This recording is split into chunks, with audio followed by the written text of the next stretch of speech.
Clans of chameleons are surging on the Space Coast. The reptile is a novelty pet for many, but it's also an invasive species. And local rescues are getting more and more calls about sightings of these reptiles because they're rapidly multiplying in the wild.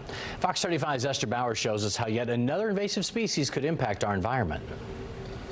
A normal drive took a detour when Rachel Hepworth spotted this reptile on the road. I just quickly snatched him up and just, kind of held him, and I was like, now what do I do? She spotted and saved a chameleon that could have been hit by a car in Cocoa. Sightings like this are surging on the Space Coast because people are releasing pet chameleons and clans are growing. It could continue to get worse as this problem grows and as it's not addressed. Chaz Logue with Wild Florida Rescue is one of the main responders to chameleon calls in Brevard. He's seeing clans multiplying in Cocoa, Satellite Beach, and Grant. For now. They multiply rapidly. I mean, to think of 30 or 40 eggs being laid out of a lizard maybe this big is pretty crazy, but that's what they do. Chameleons aren't as big of a concern for fish and wildlife, but experts say the invasive species is still affecting the ecosystem. They are having impacts out there.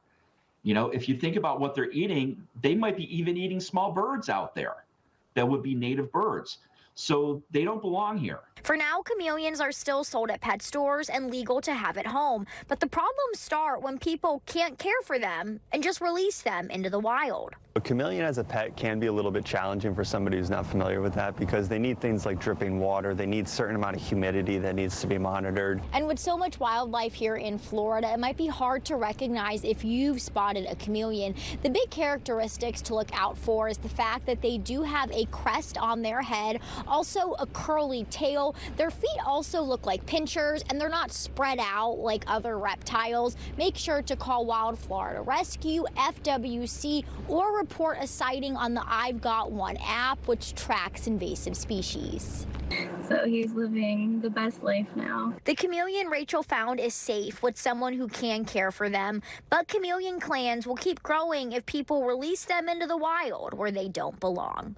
Reporting in Brevard County, Esther Bauer, Fox 35 News.